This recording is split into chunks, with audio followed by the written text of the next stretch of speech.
Welcome my YouTube channel government job in India PTSC ANM exam 2023 expected cut off कितनी हो सकती है, कितने नंबर पर इस बार आपका सिलेक्शन हो सकता है। इस वीडियो में मैं आपको डिटेल से जानकारी बताने वाली हूं, तो वीडियो को बिल्कुल भी स्किप नहीं करें, बने रहे वीडियो के लास्ट तक। सबसे पहले अगर हम बात करें एग्ज़ाम पैटर्न की, तो आपके 2 घंटे का पेपर होगा। ऑब्जेक्टिव टाइप के 100 क्वेश्चन पूछे जाएंगे, प्रत्येक क्वेश्चन 1 नंबर का होगा। टोटल 100 मार्क्स का आपका पेपर होने वाला है। नेगेटिव मार्किंग की अगर हम बात करें तो 1/4 की इसमें नेगेटिव मार्किंग होगी, यानी 0.25 की इस बार नेगेटिव मार्किंग रहेगी। आपको 100 में से आउट ऑफ कितने नंबर लाने हैं ताकि इस बार आपका सिलेक्शन हो जाए, देख लेते हैं। सबसे पहले हम डिटेल देख लेते हैं। इसका एग्ज़ाम 5, 11 और 12 जनवरी 2024 को होने वाला है। टोटल 10,709 पोस्ट के लिए इस एग्ज़ाम में टोटल 51,472 अभ्यर्थी शामिल होंगे। यहाँ पे आप देख सकते हैं पटना समेत प्रदेश के 5 जिलों के 31 परीक्षा केंद्रों पर 5, 11 और 12 फरवरी को एएनएम परीक्षा होगी। 51,472 अभ्यर्थी शामिल होंगे। पीएनएम मॉल के समीप स्थित टीसीएस समेत पटना में इसके 16 परीक्षा केंद्र बनाए गए हैं। यहाँ 37,000 अभ्यर्थी परीक्षा में शामिल होंगे। परीक्षा आपकी 3 पालियों में होगी। हर पाली में शुरू होने के समय से पहले आपको 1.5 घंटे पहले एग्ज़ाम सेंटर पहुँचना है। तो फ्रेंड्स, आपको ये वाली मिस्टेक बिल्कुल भी नहीं करनी है कि अभी आप ये सोचो कि मैं एग्ज़ाम के राइट टाइम ही सेंटर जाऊं, तो ऐसा कुछ नहीं है। आपको एग्ज़ाम्स के ये मान के चलिए 1 से 1.5 घंटे पहले ही पहुंच जाना है, क्योंकि एंट्री का जो टाइम है वो 1.5 घंटे पहले ही एंट्री होना स्टार्ट हो जाएगी। परीक्षा से आधा घंटे पहले परीक्षा केंद्र पर अभ्यर्थियों को प्रवेश बंद हो जाएगा, तो आपको एग्ज़ाम सेंटर पर 60 मिनट पहले ही पहुँचना है।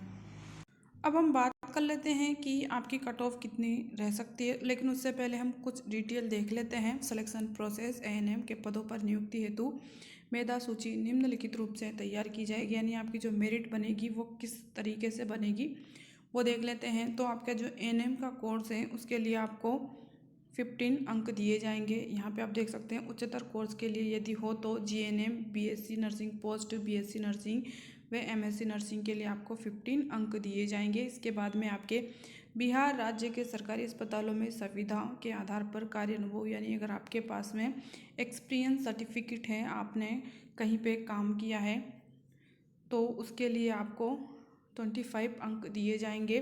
प्रति वर्ष के 5 अंक एवं अधिकतम 25 अंक दिए जाएंगे, यानी अगर आपने 1 साल काम किया है तो उसका आपको 5 अंक मिलेगा। आपने 2 साल काम किया है तो आपको 10 अंक मिलेंगे। अगर आपने 30 साल काम किया है तो आपको 15 अंक मिलेंगे, लेकिन 25 अंक से अधिक नहीं मिलेंगे, चाहे आपने कितने भी वर्ष काम किया हो। तो ये आपके एक्सपीरियंस सर्टिफिकेट के आपको अंक दिए जाएंगे। किसी वर्ष के अंश के लिए कार्य दिवसों की संख्या 5 से गुणा करने के पश्चात 365 से भाग देकर अनुपातिक अंक जोड़ा जाएगा। अब एएनएम कोर्स के लिए किसी अभ्यर्थी को प्रदान किए जाने वाले अंकों का अवधारण उक्त कोर्स की परीक्षा से प्राप्त कुल अंकों को 0.6 के गुणांक से गुणा करके किया जाएगा। उदाहरण, यदि किसी अभ्यर्थी द्वारा 50% अंक प्राप्त किया है तो उसे 50 इंटू 0.6 आपको इससे आपके अंक गुणे किए जाएंगे। तो इस तरीके से आपकी जो है मेरिट बनेगी। अब हम 2023 की कट ऑफ देख लेते हैं कि कितनी जा सकती है। तो आपकी जो ये वैकेंसी है 2022 की आपकी वैकेंसी है। एग्ज़ाम आपका ऑनलाइन होने वाला है। सीबीटी आपका एग्ज़ाम होगा, कंप्यूटर टेस्ट। टोटल 100 क्वेश्चन पूछे जाएंगे, 100 नंबर के। नेगेटिव मार्किंग 1/4 की, यानी 0.525 की नेगेटिव मार्किंग रहेगी, और टाइम आपको 2 घंटे का दिया जाएगा। मिनिमम क्वालिफाइंग मार्क्स की अगर हम बात करें तो जनरल कैटेगरी के लिए 40% मिनिमम क्वालिफाइंग मार्क्स है, यानी आपको 100 में से आउट ऑफ 100 में से आपको 40% लाना इम्पोर्टेंट है जनरल कैटेगरी के अंदर। और हम बात कर लेते हैं कि SC ST कैटेगरी के लिए मिनिमम क्वालिफाइंग 32% मार्क्स रखे गए हैं, यानी आउट ऑफ 100 में से आपको 32% लाना इम्पोर्टेंट है। और अदर जो कैटेगरीज हैं उनके लिए 34% मिनिमम क्वालिफाइंग मार्क्स है। ये तो बात हो गई आपके मिनिमम क्वालिफाइंग मार्क्स की, यानी आपको 100 में से इतने अंक लाना इम्पोर्टेंट है। लेकिन आपके इसमें से आपका सिलेक्शन नहीं होगा कि आप जनरल कैटेगरी के अंदर 40% मार्क्स ले आए तो आपका सिलेक्शन हो जाएगा, ऐसा नहीं है। ये आपके ओनली क्वालिफाइंग मार्क्स हैं, यानी आपको पास किया जाएगा। जो आपकी कट ऑफ बनेगी, मेरिट बनेगी, उसके आपका उसी के आधार पर सिलेक्शन होगा। अब हम 2023-24 की कट ऑफ देखने से पहले प्रीवियस ईयर्स की कट ऑफ देख लेते हैं, ताकि एक अनुमान लगाया जा सके कि इतनी कट ऑफ जा सकती है, इतने नंबर पर आपका सिलेक्शन हो सकता है। तो फ्रेंड्स, आपकी जो ये BTS प्रीवियस ईयर्स की कट ऑफ है, वैकेंसी 8853 पोस्ट के लिए एग्ज़ाम करवाया था, उसकी ये कट ऑफ है। तो कितनी कट ऑफ रही है मेल एंड फीमेल दोनों कैटेगरीज की, मैं इस वीडियो में आपको बता देती हूँ। जनरल कैटेगरी की जो कट ऑफ थी मेल कैटेगरी की, वो 63.88 थी यहाँ पे, और फाइनल जो मेरिट बनी थी वो 71.55 थी। इसी तरीके से मेल कैटेगरी की अगर हम बात करें तो 66.00 की कट ऑफ थी, ये जनरल कैटेगरी की है। तो आप इससे एक अनुमान लगा सकते हैं कि जो 2023-24 की जो कट ऑफ रहेगी, वो आप ये मान के चलिए कि जनरल कैटेगरी की जो आपकी कट ऑफ रहेगी वो 65 से तो आपके ऊपर ही रहेगी, इससे नीचे नहीं रहेगी। क्योंकि और ये जो कट ऑफ है वो पेपर के लेवल के ऊपर निर्भर करेगी कि आपका पेपर का जो लेवल है, अगर इजी आ जाता है तो 65 से भी आपकी कट ऑफ ऊपर हो सकती है। क्योंकि पेपर का लेवल अगर इजी रहेगा तो कट ऑफ अधिक रहेगी। अगर आपका पेपर का लेवल हार्ड रहता है तो आप ये मान के चलिए कि फिर भी 65 से तो आपकी कट ऑफ कम नहीं रहने वाली है, इतनी तो जाएगी। अब हम बात कर लेते हैं इसके बाद में मेल कैटेगरी की कट ऑफ के बाद में EWS की कट ऑफ। EWS की कट ऑफ 32.00 रही थी फीमेल कैटेगरी की, और फाइनल जो कट ऑफ रही थी वो 38.05।